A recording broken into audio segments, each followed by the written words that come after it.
नमस्कार दोस्तों, स्वागत है आपका मेरे YouTube चैनल मूवी मैग्नेट में। दोस्तों 24 अप्रैल को वर्तनी एकादशी का शुभ दिन है और इस दिन की रात अगर आपने एक विशेष चीज़ का सेवन कर लिया तो आपके घर में धन और बरकत का ऐसा दरवाजा खुलेगा जो कभी बंद ही नहीं होगा। मान्यता है कि इस व्रत को करने से न सिर्फ घर में सुख शांति बनी रहती है बल्कि संतान सुख और मानसिक शांति का भी आशीर्वाद मिलता है। दोस्तों ये दिन विशेष रूप से महिलाओं के लिए अत्यंत फलदायी माना जाता है और इस दिन किया गया स्नान हर प्रकार की परेशानियों और दुखों से मुक्ति भी दिलाता है। तो आइए जानते हैं इस एकादशी की गहराई और उस खास रहस्य को जो आपके जीवन को बदल सकता है।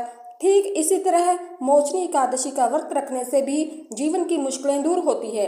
वैसे तो व्रत अधिकतर निर्जला होता है, लेकिन इस दिन रात में एक चीज़ जरूर खानी चाहिए जिससे ना सिर्फ धन में बढ़ोतरी होगी बल्कि जिस भी काम में हाथ डालेंगे उसमें सफलता मिलेगी। दोस्तों ये छोटा सा काम जरूर करें। दोस्तों 24 अप्रैल की वर्तनी एकादशी को बहुत ही खास माना जाता है। इस दिन जो भी भक्त ये काम करता है उसके जीवन से दुख पीड़ा और समस्याएं दूर हो जाती है। इस दिन माता लक्ष्मी और भगवान विष्णु की भी कृपा बनी रहती है। इंसान को दौड़ भाग नहीं करनी पड़ती, सुख समृद्धि अपने आप मिलती है। माता बहनों से निवेदन है कि वीडियो को ध्यान से देखें और जानें कि वर्तनी एकादशी के दिन कौन कौन सी चीज़ें खानी चाहिए जिससे लाभ ही लाभ मिल सके। साथ ही इस दिन तुलसी में एक खास चीज़ बांधना भी बहुत शुभ माना जाता है। दोस्तों वर्तनी एकादशी बहुत ही पवित्र दिन होता है। इस दिन किया गया दान पुण्य कई गुना फल देता है, चाहे राहु दोष हो या पितृ दोष हो। इस दिन के उपायों से सब दूर हो सकते हैं। अगर आप अपने जीवन में बार बार हो रही असफलताओं से परेशान है तो आज के दिन आपके लिए बेहद खास होने वाला है। यह दिन आपको नई सफलताओं की ओर ले जा सकता है। जो भी भक्त सच्चे मन से जय माता लक्ष्मी या जय भगवान विष्णु कमेंट में लिख देते हैं उन्हें जरूर लाभ मिलता है। इसके साथ ही मैं आपको ये भी बताऊंगी कि 24 अप्रैल के दिन कौन सी चीज़ खरीदनी चाहिए जिससे जीवन में चमत्कारी बदलाव हो सके। बस उस चीज़ को घर में ले आइए और फिर देखना कैसे आपकी किस्मत बदलती है। इसलिए दोस्तों इस एक चीज़ को वर्तनी एकादशी के दिन जरूर घर में ले आएं, इससे आपके धन में जबरदस्त वृद्धि होगी। दोस्तों आज की वीडियो में सबसे पहले मैं आपको बताऊंगी कि तुलसी में से कौन सी चीज़ बांधनी चाहिए जिससे माँ लक्ष्मी आपके घर में आती है और धन की कभी कमी नहीं होती। इसके बाद मैं ये भी बताऊंगी कि वे कौन सी चीज़ है जिसे नए साल जैसे शुभ दिन पर ज़रूर खाना चाहिए। अगर आपने वह चीज़ खा ली तो वह मंत्रों से सिद्ध हो जाती है और उसका असर इतना अच्छा होता है कि आपको खुद यकीन नहीं होगा कि इतना बड़ा लाभ कैसे मिल गया। इसलिए माताएं और बहनें अब मैं आपको पूरी जानकारी देने जा रही हूँ। दोस्तों आप भी रातों रात लखपति बन सकते हैं। तुलसी के पौधे में आज ही वह एक चीज बांध दीजिए। वास्तुशास्त्र में तुलसी का विशेष महत्व बताया गया है। कहते हैं कि घर में रखा तुलसी का पौधा भी इंसान की किस्मत को बदल सकता है। तुलसी माँ को प्रसन्न रखने से घर में धन और सुख समृद्धि बनी रहती है। हिंदू धर्म में तुलसी का बहुत बड़ा महत्व माना जाता है। मान्यता ये भी है कि तुलसी के पौधे में माता लक्ष्मी का वास होता है और रोजाना तुलसी की पूजा करने से माता लक्ष्मी की कृपा भी प्राप्त होती है। वास्तुशास्त्र में तुलसी से जुड़ी कुछ बातें बताई गई है जो बेहद उपयोगी मानी गई है। इन बातों को अपनाने से जीवन में कभी धन की कमी नहीं होती। शास्त्रों के अनुसार तुलसी भगवान विष्णु को बहुत प्रिय है। तुलसी बिना भगवान विष्णु का भोग अधूरा माना जाता है। वर्तनी एकादशी के दिन भगवान विष्णु को तुलसी का भोग जरूर लगाना चाहिए। दोस्तों अगर आपने भगवान विष्णु को प्रसन्न कर लिया तो माता लक्ष्मी भी आपसे प्रसन्न हो जाएंगी क्योंकि वे भगवान विष्णु की अर्धांगिनी है। तुलसी का उपयोग करके माता लक्ष्मी का आशीर्वाद भी मिल सकता है क्योंकि तुलसी भी लक्ष्मी जी का ही एक स्वरूप मानी जाती है। ज्योतिष शास्त्र के अनुसार तुलसी भगवान विष्णु को अत्यंत प्रिय है और रोज सुबह शाम उसकी पूजा करने से न केवल लक्ष्मी माता की कृपा मिलती है बल्कि भगवान विष्णु का आशीर्वाद भी प्राप्त होता है। वास्तुशास्त्र यह कहता है कि तुलसी से जुड़े इन उपायों को करने से अच्छे फल जरूर मिलते हैं। माता बहनों आप सभी को मैं बता दूं कि नए साल पर यानी वर्तनी एकादशी के दिन वास्तुशास्त्र में तुलसी से जुड़े कई उपाय बताए गए हैं। इनमें से एक उपाय आपकी किस्मत को बदल सकता है। इसलिए एक छोटा सा कलावा लेकर तुलसी के पौधे में बांध दें। ऐसा करने से माँ लक्ष्मी की कृपा बनी रहती है और आपकी सभी इच्छाएं पूर्ण होती हैं। हिंदू धर्म में कलावे को रक्षा सूत्र माना गया है, इसलिए तुलसी के पौधे पर इसे बांधने से माँ लक्ष्मी का आशीर्वाद भी मिलता है। दोस्तों, वर्तनी एकादशी पर तुलसी के पौधे में दूध अर्पित करें। गुरुवार का दिन भगवान विष्णु का माना गया है। इस दिन तुलसी में थोड़ा सा कच्चा दूध चढ़ाने से पौधा भी हरा भरा रहेगा और मां लक्ष्मी की कृपा भी बनी रहेगी। इससे कुंडली में बृहस्पति ग्रह भी मजबूत होता है। वास्तुशास्त्र में रोज तुलसी की पूजा करने की सलाह भी दी गई है। घर की महिलाएं रोज सुबह स्नान करके तुलसी को जल चढ़ाएं। इससे घर में सुख शांति बनी रहती है। एक बात का आप जरूर ध्यान रखें कि एकादशी और सोमवार के दिन तुलसी को जल नहीं चढ़ाया जाता। ऐसा माना जाता है कि इन दिनों तुलसी माँ व्रत रखती है और जल चढ़ाने से उनका व्रत टूट जाता है। जब भी तुलसी को जल दें, ध्यान रखें कि वे जल पैरों पर ना गिरे, इसे अपमान माना जाता है। भगवान विष्णु जी ने भी कहा है कि रोज तुलसी के दर्शन से स्वर्ग की प्राप्ति होती है और तुलसी पत्र के सेवन से सारे पाप खत्म हो जाते हैं। तुलसी का पौधा हमेशा घर के सामने लगाना चाहिए और उसे पूर्व या उत्तर दिशा में लगाना शुभ माना जाता है। अगर तुलसी के गमले में कोई और पौधा उग जाए तो उसे हटा देना चाहिए। अगर तुलसी के नए नए पौधे अपने आप उग जाएं तो उन्हें किसी जरूरतमंद को दान कर देना चाहिए। कहा जाता है कि जब घर में एक से ज्यादा तुलसी के पौधे अपने आप उगने लगते हैं तो समझिए माता लक्ष्मी का आगमन हो चुका है। दोस्तों, आपकी जानकारी के लिए ये मैं बता दूं कि वर्तनी एकादशी का व्रत महिलाएं अपने परिवार पर आए संकटों से लड़ने और उन पर विजय पाने के लिए रखती हैं। 2025 में वर्तनी एकादशी के दिन भद्रा का साया रहेगा, क्योंकि 24 अप्रैल को ये दिन साल का सबसे बड़ा हिंदू पर्व माना गया है। सभी एकादशियों में ये वर्तनी एकादशी सबसे प्रभावशाली मानी जाती है। इसका असर कुछ दिन पहले से ही दिखने लग जाता है।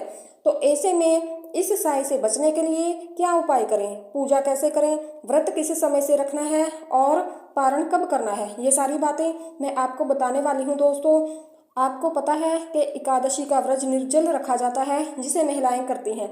लेकिन कुछ चीज़ें दोस्तों ऐसी होती है जो व्रत में खाई जा सकती है। आपको क्या करना है, पूजा के बाद तुलसी पत्र लेकर भगवान विष्णु को अर्पित करना है। फिर वर्तनी एकादशी की रात उन पत्तों को उठाकर खा लेना है। जैसे ही आप उन पत्तों को खाते हैं, आपको एक अलग सी दिव्यता का अनुभव होगा और मन ही मन अपनी इच्छा कहकर आप व्रत का पालन कर सकते हैं। आपको व्रत में तामसिक भोजन का उपयोग भूल कर भी नहीं करना। हिंदू धर्म में तामसिक भोजन करने वाले व्यक्ति को पापी माना गया है। जो लोग तामसिक भोजन करते हैं उन्हें मांस खाने वालों के समान माना गया है। इसलिए आपको तामसिक भोजन करने से बचना चाहिए। आप फल आदि का सेवन कर सकते हैं। वर्तनी एकादशी 2025 में व्रत रखने वाले दोस्तों भक्तों को सात्विक और शुद्ध आहार ही लेना चाहिए। इस दिन कुछ खास खाद्य पदार्थ व्रत के लिए शुभ माने जाते हैं, जबकि कुछ चीज़ों से पूरी तरह से बचना चाहिए। दोस्तों, व्रत में क्या खाना चाहिए? फल जैसे केले, सेब, अंगूर, पपीता, अनार, नारियल, पानी आदि का सेवन कर सकते हैं। इसके अलावा साबूदाने की खिचड़ी, खीर, मखाना, भुना हुआ मखाना, मखाने की खीर या सब्जी, सिंघाड़े का आटा, कुत्तू का आटा, पराठा, पूरी, हलवा, दूध और दूध से बनी चीज़ें, दही, छाछ, पनीर, शकरकंद, आलू, उबले या सेके हुए गुड़ और शहद का उपयोग भी आप कर सकते हैं। मिठास के लिए केवल सीधा नमक ही प्रयोग करें। व्रत में क्या नहीं खाना चाहिए?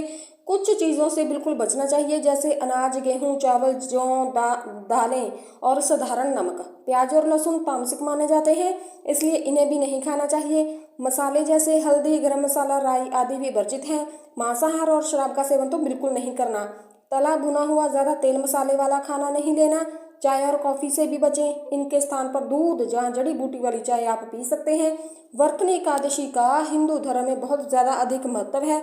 इस व्रत को रखने से महिला और पुरुष दोनों को ही लाभ मिलता है। वर्तनी एकादशी का व्रत करने से पुराने पाप नष्ट होते हैं, मानसिक शांति मिलती है, भगवान विष्णु की कृपा प्राप्त होती है। इस दिन जप, ध्यान और दान करना भी बहुत शुभ माना जाता है। दोस्तों, वर्तनी एकादशी 2025 में पूजा का शुभ मुहूर्त इस प्रकार है। वर्तनी एकादशी हिंदू पंचांग के अनुसार एक महत्वपूर्ण व्रत है जो वैशाख मास के कृष्ण पक्ष की एकादशी तिथि को मनाया जाता है। इस दिन भगवान विष्णु की विशेष पूजा की जाती है और उपवास रखा जाता है। वर्तनी का अर्थ होता है रक्षा करने वाली। एकादशी के दिन व्रत रखने से पापों से मुक्ति मिलती है और जीवन में सुख और समृद्धि आती है। ये व्रत पुण्य, मोक्ष और सभी प्रकार के कष्टों से रक्षा करने वाला माना जाता है। पूजन विधि: एक दिन पहले यानी दशमी तिथि को सात्विक भोजन करें और ब्रह्मचर्य का पालन करें। एकादशी के दिन सुबह स्नान करके भगवान विष्णु जी की पूजा करें। व्रत रखकर एवं नमः भगवते वासुदेवा मंत्र का जप करें। रात को जागरण और भजन कीर्तन करें। ब्राह्मणों को भोजन करवाकर व्रत का पालन करें। व्रत खोलने का समय 24 अप्रैल को दोपहर 2:30 बजे से शाम 5 बजे के बीच रहेगा। आप इस समय के अंदर व्रत खोल सकते हैं। एकादशी 2025 में 23 अप्रैल को सुबह 6:13 पर शुरू होगी और इसका जो समापन है वो 24 अप्रैल को शाम 4:02 पर होगा। इन समयों को बीच में आप व्रत से जुड़ी सभी पूजा पाठ कर सकते हैं।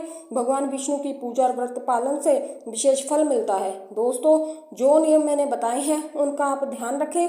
ध्यान रखना बहुत जरूरी होता है। ये जानकारी शास्त्रों पर आधारित है। गर्मियों में गाय को पानी पिलाएं और सर्दियों में गुड़ खिलाएं। खासकर वर्तनी एकादशी के दिन गाय को गुड़ जरूर देना चाहिए। गर्मियों में गाय को हरा चारा या गुड़ खिलाना शुभ माना जाता है। गायों से जुड़े कुछ और संकेत भी शुभ और अशुभ माने जाते हैं। अगर दौड़ते समय गाय ठोकर मार दें और दूध बिखर जाए तो ये बहुत अपशुभ माना जाता है। लेकिन अगर यात्रा पर निकलते समय गाय और बछड़े को दूध पिलाती दिखे तो वह यात्रा सफल मानी जाती है। यात्रा पर जाते समय गाय की आवाज़ सुनना और रात में उसकी रभाट भी शुभ मानी जाती है। गाय के साथ गलत व्यवहार नहीं करना चाहिए। आजकल गाय को राष्ट्रीय पशु बनाने और उन्हें अधिकार देने की बातें भी चल रही है। लेकिन जब गाय दूध देना बंद कर देती है तो लोग उन्हें सड़कों पर खुला छोड़ देते हैं। कोई उन पर डंडा मारता है तो कोई उन पर पानी डालता है, जिससे वे बीमार होकर मर जाती हैं। जो व्यक्ति गाय को मारता है वे माता को मारने जैसा पाप करता है और उसे नरक में कष्ट भोगना पड़ता है। गौतम मुनि ने एक बार गलती से गाय को डंडा मार दिया था, जिससे वे उसकी मृत्यु हो गई थी। इस पाप से मुक्ति के लिए उन्हें वर्षों तक तप करना पड़ा था। दोस्तों, इसलिए वर्तनी एकादशी के दिन गाय की सेवा करना बहुत पुण्य का काम माना गया है। भगवान श्री कृष्ण ने इसी एकादशी पर बैल रूप में आए वृद्ध आश्रम के राक्षस का वध किया था, जिससे मुक्ति के लिए भगवान श्री कृष्ण ने सभी तीर्थों को एक कुंड में बुलाया था और उस कुंड में स्नान करके वे पाप से मुक्त हो गए थे। दोस्तों, पानी पी रही गाय को भगाना बहुत बड़ा पाप माना जाता है। ऐसे लोग जो गाय को परेशान करते हैं वे पाप के भागीदार बन जाते हैं। लेकिन जो लोग गाय की सेवा करते हैं उन्हें स्वर्ग की प्राप्ति होती है और अगला जन्म उन्हें सुख संपन्न परिवार में मिलता है। आराम कर रही गाय को कभी भी परेशान नहीं करना चाहिए। ऐसा करने से पूर्व जन्म के जाने अनजाने पाप मिटते हैं और व्यक्ति को गोलोक में स्थान मिलता है। गाय को डंडा मारकर या उस पर पानी डालकर उठाना बहुत ही बड़ा पाप माना जाता है। ऐसा करने वाला इंसान अगले जन्म में दुख भोगता है। दोस्तों, शास्त्रों में भी कहा गया है कि जो लोग गाय की सेवा करते हैं उन्हें जीवन में सभी सुख सुविधाएं मिलती हैं। गाय के बछड़े से बचा हुआ दूध ही मनुष्य को लेना चाहिए। लेकिन कुछ लोग बछड़े के लिए छोड़ा गया दूध भी निकाल लेते हैं, जो कि पाप माना गया है। ऐसा दूध पीना या निकालना अनुचित है। गोवंश यानी गाय और बैल की पीठ पर बैठना शास्त्रों में महापाप बताया गया है। ऐसा करने वालों को नरक में कष्ट झेलना ही पड़ता है। नंदी ने अपनी इच्छा से भगवान शिव की सवारी बनना स्वीकार किया था, इसलिए वे अपवाद है। शास्त्रों में गाय के दान को भी बहुत पुण्यदायक माना गया है, लेकिन बीमार और बूढ़ी गाय का दान नहीं करना चाहिए। कठोपनिषद की कथा के अनुसार नचिकेता ने अपने पिता द्वारा बूढ़ी गायों को दान पर आपत्ति जताई थी। दूध देने वाली और बछड़े सहित गाय का दान करने से महान पुण्य प्राप्त होता है और स्वर्ग में स्थान मिलता है। सूर्य, चंद्र, मंगल या शुक्र की राहों से युति होने पर पितृ दोष बनता है। सूर्य पिता से और मंगल रक्त से जुड़ा होता है। यदि सूर्य पर शनि, राहु, केतु की दृष्टि हो जाए और मंगल की राहु या केतु से युति हो तो पितृ दोष बनता है, जिससे जीवन में संघर्ष बढ़ता है। इस दोष से मुक्ति के लिए गाय को प्रतिदिन या किसी भी एकादशी के दिन रोटी, गुड़, चारा खिलाना बहुत लाभकारी होता है। हर शुभ काम में गौ माता या उनसे जुड़ी चीजें जैसे गोबर, गौमूत्र, दूध या घी का उपयोग अवश्य करना चाहिए। इससे पुण्य प्राप्त होता है। सनातन परंपरा के अनुसार जिस घर में गाय होती है वहां के वस्तु दोष स्वतः समाप्त हो जाते हैं। गाय की पीठ पर जो कुबड़ होता है वह बृहस्पति ग्रह का प्रतीक माना जाता है। यदि किसी भी कुंडली में बृहस्पति मकर राशि में हो या अशुभ स्थिति में हो उस समय सामने से गौ माता आ जाए, उन्हें अपनी दाहिनी ओर से जाने देना शुभ माना जाता है। आपकी यात्रा सफल होती है। साथ ही ये संकेत भी जान लें, यदि आप यात्रा पर जा रहे हैं, सामने गाय आ जाए और वह अपने बछड़े को दूध पिलाती दिखाई दे तो ये बहुत ही शुभ माना जाता है। इसका मतलब ये होता है कि आपकी यात्रा सफल रहेगी। जिस घर में गाय होती है वहाँ के वस्तु दोष अपने आप खत्म होने लग जाते हैं। आप भी रोज ताज़ा रोटी बनाएं और कोशिश करें कि वह रोटी तुरंत ही गाय को खिला दें। अगर आप रोटी बनाकर उसे अगले दिन देते हैं तो वे बासी रोटी मानी जाती है। गाय को कभी भी बासी खाना नहीं देना चाहिए, बासी रोटी नहीं देनी चाहिए। ऐसा करने से घर में नकारात्मक ऊर्जा का वास होता है, आपके कामों में रुकावटें आनी शुरू होती है। इससे घर में दरिद्रता बनी रहती है और आपको सफलता कभी नहीं मिलती। इसलिए रोजाना ताज़ा रोटी बनाकर ही गाय को खिलाएं। सड़ी गली चीज़ें कभी भी गाय को मत खिलाएं।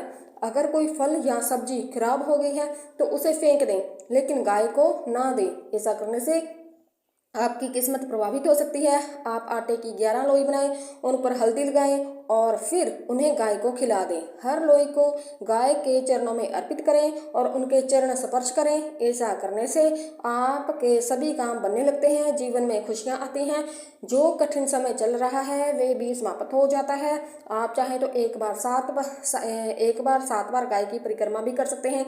जब भी गाय को रोटी दें तो उस पर हल्दी, मिश्री या थोड़ा सा घी लगाकर जरूर दें। सूखी रोटी बिल्कुल ना खिलाएं गाय को। खाली रोटी नहीं देनी चाहिए।